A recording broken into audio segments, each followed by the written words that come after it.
여러분 안녕하세요. 축진먹입니다. 맨체스터 유나이티드가 리옹과의 유로파 리그 8강 2차전에서 극장 승리를 거두면서 4강전에 진출하게 되었는데요. 사실 이번 경기는 뭐 전술이 어땠고 이런 거보다는 축구란 이런 거였지, 우리가 축구를 보는 이유가 이런 경기 때문인 거지 라는 생각이 들게 만드는 경기였습니다. 2대0으로 앞서다가 4대2로 역전을 당한 팀이 연장 후반에만 3골을 넣어서 역전을 한다, 이렇게 시나리오였으면 욕먹고요. 그 정도로 맨유가 어려운 일을 해냈습니다. 저도 토트넘 경기를 라이브로 보고 나서 맨유가 연장전 갔다고 해서 맨유 연장전 이어서 봤는데요. 분위기 자체가 루크쇼가 페널티킥 내줄 때 이거 맨유 이대로 끝이구나, 이거를 역전한다는 건 말이 안 된다, 이런 정도의 느낌이었거든요. 그런데 정말 정신을 차려보니까 맨유가 역전을 해 있는 그런 상황이 됐고, 맨유 팬 입장에서는 무슨 말이 더 필요한 경기일까? 라는 생각이 들 것 같습니다. 저는 개인적으로 오늘 경기 승리의 1등 공신은 카세미루라고 생각을 하는데요. 카세미루가 맨유에서 최고 주급을 받고 있고 프리미어리그에서도 상당히 높은 순위의 주급을 받고 있는데, 사실 오늘 경기에서 거의 일시불을 해줬습니다. 저는 이걸 카세미루의 유관력이라고 표현하고 싶은데요. 크카모라고 불리면서 레알 마드리드에서 수많은 우승컵을 들었던 카세미루가 맨유에서도 트로피 쪽으로 끌어당기는 그런 플레이를 했는데요. 단순히 했던 것만 말씀드리면 페널티킥 얻어줬고요. 2개 어시스트를 만들었습니다. 그것도 연장 후반 가장 힘든 시간인데 그때 집중력을 빡 모아서 만들어낸 거죠. 저는 이게 경험이라고 생각하고요. 경험이 많다 보니까 이런 극한의 상황에서도 심리적인 변화 없이 경기에 집중할 수 있었던 거죠. 그리고 마지막 맥과이어에게 올려주는 크로스는 맥과이어하고 카세미루 이렇게 둘만 무언가 깨어 있었던 느낌이 있었던 것 같습니다. 워낙 경기에서 정신없는 상황들이 많이 발생하다 보니까 맨유 선수들도 리옹 선수들도 서로 정신이 없었던 것 같거든요. 그런데 카세미루는 딱 고개 들어서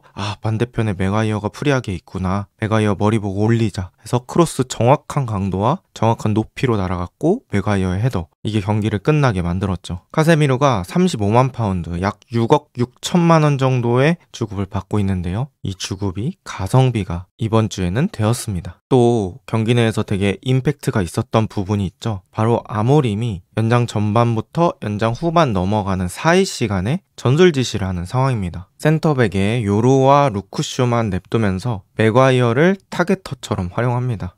선수들의 체력이 많이 소모된 상황도 맞고 무언가 만들어가서 득점하는 건 쉽지 않았어요. 그래서 조금은 단순하지만 조금은 성굵은 축구를 지시했던 아모림이고요. 그리고 카세미루가 평소보다 조금 더 공격적으로 활용됐던 것도 있는 것 같습니다. 그리고 이러한 전술 변화는 결국엔 성공으로 다가왔고요. 교체나 전술 변화는 결국 결과로 평가받기 때문에 역전승을 만든 전술 변화는 대성공이라고 볼 수 있겠습니다. 그리고 인터뷰에서 이 전술 변화의 의도 같은 걸 질문을 했는데요. 아모림이 그 근거와 이유를 밝혔습니다. 일단 해리 맥과이어를 전방에 배치하려고 했는데 그 이유가 헤딩으로 골을 넣을 수 있는 유일한 선수라고 판단했다고 합니다. 그리고 호일룬이 앞쪽에서 많이 뛰고 몸싸움 해주고 이러다 보니까 연장전까지 체력 소모하는 게 어려울 것 같다고 판단을 했던 것 같고요. 그 자리에 마이누를 투입하면서 마이누를 제로톱으로 기용합니다. 그런데 이 제로톱으로 기용한 이유를 이렇게 밝혔어요. 마이누는 부상 때문에 한동안 경기에 나서지 못해서 속도가 좀 부족합니다. 하지만 좁은 공간에서 정말 잘하고 그런 골을 넣을 수 있는 능력도 갖추고 있습니다. 마이누가 한창 좋았을 때, 그러니까 지난 시즌 한 이맘때 정도인 것 같아요. 그때 보면은 2-3명 탈압박하는 거는 일도 아니었죠. 물론 선수가 공간을 좁게 제한당한다면 좋은 플레이를 할 수 있는 확률은 떨어집니다. 하지만 거기서 벗어나면 그만큼 대가가 크죠. 마이누는 그렇게 큰 대가를 가져다 줄 수 있는 탈압박 능력을 가진 선수고 아모림은 그걸 봤던 것 같습니다. 그리고 마이누의 득점 장면 역시 터치 이후에 딱 한 번 접으면서 선수를 지나가게 만들었죠. 그리고 반대쪽으로 침착한 가마차기. 어쨌든 이런 교체 전술 성공적으로 마무리가 되었습니다. 그리고 부상에서 복귀한 선수들,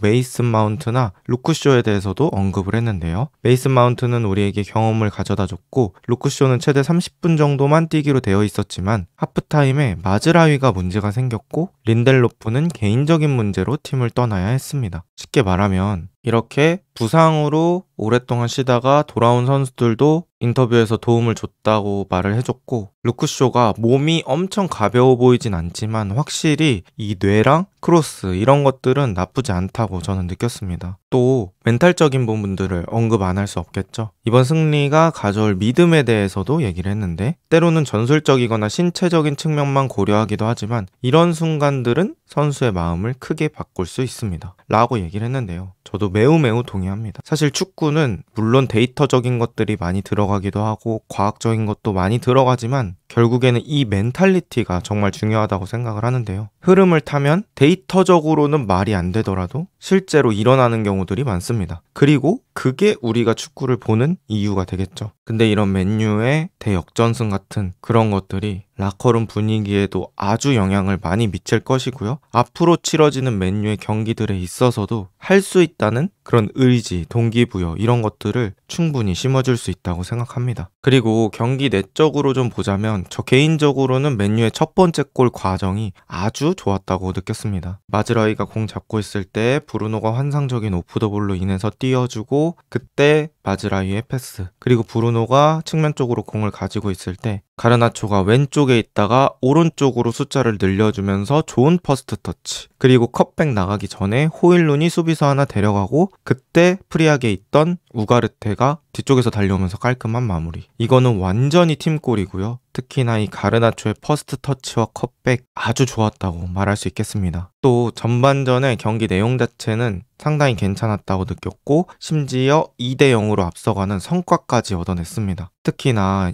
이번 경기에서는 수비수들의 한 번의 롱킥이 매우 퀄리티가 좋았는데요. 맥과이어가 달로의 골을 어시스트할 때도 좋은 롱킥을 선보였고요. 가르나초 쪽으로 한 번에 오픈해주는 그런 공간 롱패스도 있었습니다. 확실히 압박 없는 맥과이어, 좋은 롱킥의 소유자입니다. 그리고 아까 말씀드렸던 것처럼 마즈라위의 롱킥도 첫 득점의 기점이 되었습니다. 이렇게 전방에서는 선수들이 오프더블 움직임을 가져가주고 후방에서는 배급이 되는, 어떻게 보면 분업화가 잘 이루어졌던 맨유의 전반전입니다. 그런데 후반전은 경기 집중력이 좀 아쉬웠어요. 일단은 실점 장면도 그렇고 공격 장면도 전반전에 비해서는 조금 아쉬운 모습들이 있었고요. 여기서 저는 도루구라는 선수를 다시 한번 생각해보게 됐습니다. 도루구가 직선적인 움직임, 에너지 좋고 오버래핑 나갈 때는 좋지만 사실 수비적으로는 아직 성장이 필요한 선수다라고 느꼈어요. 지금 이게 맨유가 첫 골을 실점하는 과정인데 공이 높게 떴다가 바닥으로 떨어지고 있는 중이에요. 근데 헤더 경합이 사실 도루구가 애매했거든요. 조금 더 적극적으로 뛰어줬어야 됐는데 헤더 경합이 좀 애매하게 되면서 결국에 통통 튀면서 리옹이 득점을 하게 됐죠. 그리고 물론 이제 모든 골은 맨유 선수들에게도 잘못이 있습니다. 하지만 오늘 솔직히 맨유가 운도 많이 따르지 않았다고 생각을 하거든요. 일단 첫 번째 골 헤더 통통통 하면서 그게 또 리옹 선수 앞으로 갔고요. 두 번째도 크로스가 올라왔는데 발리슛이 좀 빗맞았어요. 근데 하필이면 그게 탈리아 피코 쪽으로 가면서 거기서 또 마무리가 이루어졌고요. 또 세 번째 실점, 그러니까 연장전 가서 실점할 때도 이제 맨유 선수들끼리 같이 부딪혀서 넘어지면서 그 세컨볼이 하필이면 체르키 앞으로 떨어졌습니다. 물론 거기서 체르키의 슈팅이 좋았던 것도 맞지만 오늘 경기에서 맨유의 실점들은 운도 안 따랐던 것 같아요. 그런데 더더욱 칭찬을 해주고 싶은 포인트는 이렇게 운 안 따르는 실점 속에서도 불구하고 결국에는 이겨냈다는 거. 이거는 확실히 맨유가 4강으로 갈 자격이 있다라고 보면 될 것 같습니다. 그래서 맨유가 이제 4강전에서 아틀레틱 클루브라는 팀과 만나게 되는데요. 아틀레틱 빌바오로도 많이 알고 계시는 팀입니다. 현재 라리가에서 4위를 하고 있고요. 이번에 결승전도 빌바오에서 펼쳐지기 때문에 이 아틀레틱 클루브는 동기부여가 잘 돼 있는 상황일 거예요. 그리고 아틀레틱 클루브의 멤버들도 상당히 좋은 선수들이 많습니다. 스페인 국가대표 키퍼 우나이 시몬이라든지 국가대표 센터백 다니 비비안, 그리고 라리가 이달의 선수를 수상했던 산세트라는 공격형 미드필더도 있고요. 유로에서 라민 야말과 함께 스페인의 우승을 이끌었던 니코 윌리엄스, 그리고 니코 윌리엄스와 형제 이냐키 윌리엄스도 있습니다. 맨유 입장에서는 쉽지 않지만 좋은 동기부여를 받고 싸우기 때문에 또 다시 한번 2주 뒤를 준비해 봐야겠고요. 일단 맨유가 저 유로파 경기 사이에는 완전 상위권 팀과의 경기는 없어요. 그나마 다행이다라고 볼 수 있겠고 1차전 그리고 브렌트포드 2차전 이 구간이 중요할 것 같습니다. 그래서 이 브렌트포드전의 로테이션이 필수일 것 같고요. 아모림도 리그에서는 조금 젊은 선수들을 활용하면서 유로파에 집중하겠다는 의사를 내비쳤기 때문에 맨유의 유로파 정조준 한번 기대해봐도 될 것 같습니다. 과연 맨유는 유로파 리그 결승에 진출할 수 있을까요? 이번 영상은 여기까지입니다. 좋은 하루 보내세요.